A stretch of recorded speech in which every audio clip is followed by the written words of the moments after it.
Qatar's leader remains defiant, describing the blockade imposed as unfair and violating diplomatic norms. Sheikh Tamim bin Hamad al-Thani says Qatar is willing to start talks, but national sovereignty is a red line. Qatar, as you are all aware, has been subjected to an unjust siege and unlawful measures that violate all the values and norms established not only among friendly countries, but also among enemy. By nature of the measures taken and the rhetoric and conduct adopted, it has become evident that the blockading countries are not aiming for a solution or settlement. It all started in June, when Saudi Arabia, the UAE, Bahrain and Egypt severed diplomatic ties with Qatar and imposed a land, sea and air blockade.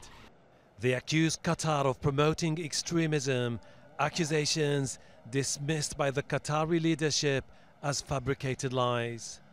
Kuwait and the US are trying to heal the diplomatic rift, but Saudi Arabia and its allies say the sanctions against Qatar will only be lifted when Qatar meets a list of 13 demands, including shutting down the Al Jazeera media network, closing a Turkish military base, and downgrading ties with Iran.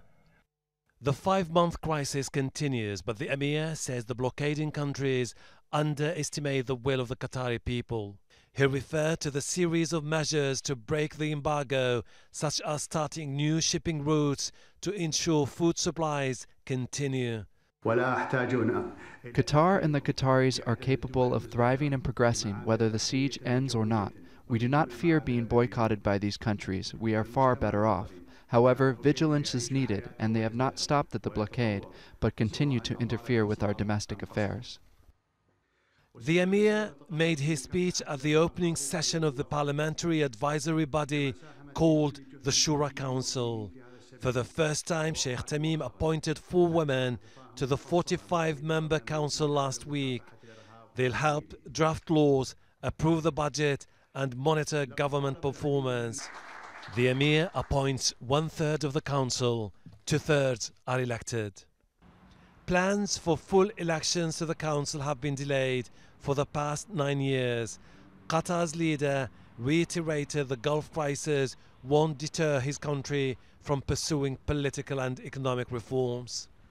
Hashem Ahelbarra, Al Jazeera.